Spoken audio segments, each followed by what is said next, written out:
एक अद्भुत सैनिक और एक पौराणिक कहानी का नायक,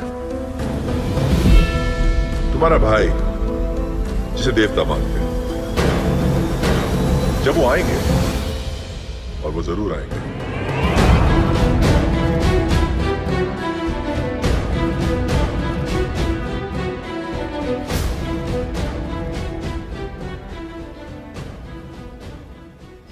साल 1882 में ब्रिटिश राज ने मद्रास फॉरेस्ट एक्ट पास कर दिया। इस एक्ट के तहत स्थानीय आदिवासी समुदाय के जंगल जाने पर प्रतिबंध लगा दिया था। आमतौर पर ये लोग जंगल जलाकर जमीन को खाली करते और उसी की राख में खेती करते थे। खेती की इस पारंपरिक प्रणाली को पांडु फार्मिंग कहा जाता था, मगर ब्रिटिश लोग जंगल को कमर्शियल पर्पस के लिए इस्तेमाल करना चाहते थे। ऐसे में जंगलों को जलाया जाना उन्हें ठीक नहीं लगा। नतीजन 1882 में लोगों को रोकने के लिए वो एक्ट पास कराया गया। इस घटना के ठीक 15 साल बाद 4 जुलाई 1897 को विशाखापट्टनम में वेंकट रामाराजू और सूर्य नारायणा के यहाँ एक बच्चा पैदा हुआ। इस बच्चे का नाम रखा गया अल्लूरी सीताराम राजू। सीताराम राजू को 1922 से शुरू होकर 1924 तक चले रामपा विद्रोह का नेतृत्व कराने के लिए जाना जाता है। ब्रिटिश सरकार के हाथों पास हुए इस एक्ट के प्रति लोकल लोगों में बहुत गुस्सा था, मगर उनके हालात ऐसे थे कि वो कुछ नहीं कर सकते थे। ऐसे में 25 साल के सीताराम राजू ने उन लोगों को साथ लेकर ब्रिटिश राज के खिलाफ विद्रोह छेड़ दिया। 1922 में शुरू हुई इस लड़ाई को रामपा विद्रोह कहा गया। सीताराम राजू ने सैकड़ों लड़ाकों के साथ मिलकर पुलिस स्टेशनों पर छापे मारे, उनके हथियार और गोला बारूद भी लूटे। ब्रिटिश पुलिस फोर्स की जो भी टीम उन्हें पकड़ने के लिए भेजी जाती, वो उसे मार देते थे। हालांकि इतनी भागम भाग के बाद 7 मई 1924 को ब्रिटिश फोर्स ने चिंतपल्ली के जंगलों में सीताराम राजू को घेर लिया। वो सीताराम राजू की मौत को क्रांतिकारियों के बीच कड़ा संदेश भेजने के लिए इस्तेमाल करना चाहते थे, ताकि कोई ब्रिटिश सरकार के सामने खड़े होने की हिम्मत ना कर सके। सीताराम राजू को पकड़कर पास के कयूरी गांव में ले जाया गया। उन्हें पेड़ों से बांधा गया और लोगों के सामने गोली मारकर उनकी हत्या कर दी गई। द हिंदू में छपी एक रिपोर्ट के मुताबिक इस रिबेलियन को कुचलने में ब्रिटिश को 2 साल का समय लगा और उसके लिए तकरीबन 40 लाख रुपए खर्च करने पड़े। ये चीज़ खुद इस विद्रोह की सफलता की तस्दीक करती है। कोमाराम भीम का जन्म तेलंगाना में अलीदाबाद जिले के सलंकप्पी गांव में हुआ था। जन्म की तारीख 22 अक्टूबर 1900 बताई जाती है, मगर साल को लेकर कन्फ्यूजन रहता है।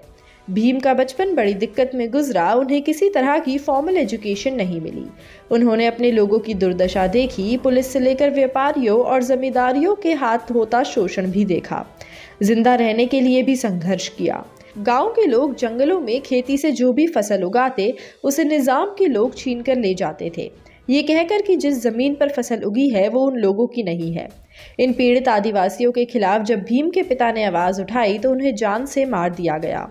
एक बार फसल की कटाई चल रही थी, तभी वहां पटवारी लक्ष्मण राव और निजाम के पट्टेदार सिद्दीकी आए। उन्होंने गोंड लोगों से टैक्स भरने को कहा, गाली गलौज की ओर परेशान करने लगे। बात बढ़ती गई और कोमाराम भीम के हाथों सिद्दीकी की हत्या हो गई। जान बचाने के लिए भागना पड़ा। इसके बाद एक प्रिंटिंग प्रेस में काम करना शुरू किया। वहां अंग्रेजी, हिंदी, उर्दू लिखना सीखा। जब प्रेस बंद हुआ तो असम के चाय बागानों में काम करने लगे।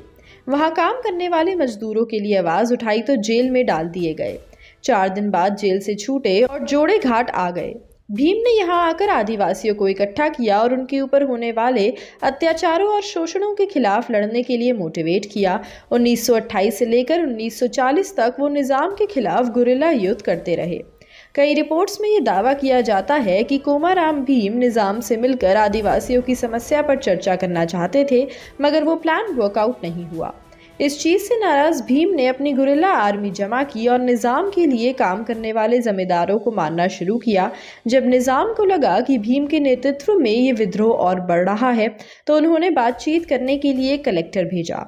निजाम का ऑफर था कि सभी किसानों को उनकी जमीन का पट्टा वापस कर दिया जाएगा, साथ ही कोमाराम भीम को भी कुछ जमीन दी जाएगी, मगर भीम ने नेगोशिएट करने से मना कर दिया। फाइनली भीम और उनकी आर्मी से निपटने के लिए निजाम ने अपने 300 सैनिक जोड़े घाट भेजे। इन सैनिकों से लड़ते हुए कोमाराम भीम और उनकी आर्मी सितंबर 1940 में शहीद हो गई। आपको बता दें कि ये तो थी फिल्म RRR की असली कहानी। राजामौली अपने एक इंटरव्यू में बताते हैं कि उनकी क्रांति और विद्रोह की कहानी सबको पता है, मगर जब ये दोनों क्रांतिकारी कुछ समय के लिए घर से दूर रहे, उस दौरान उनके साथ जो हुआ, इस बारे में कोई डिटेल्स या रिकॉर्ड्स मौजूद नहीं है।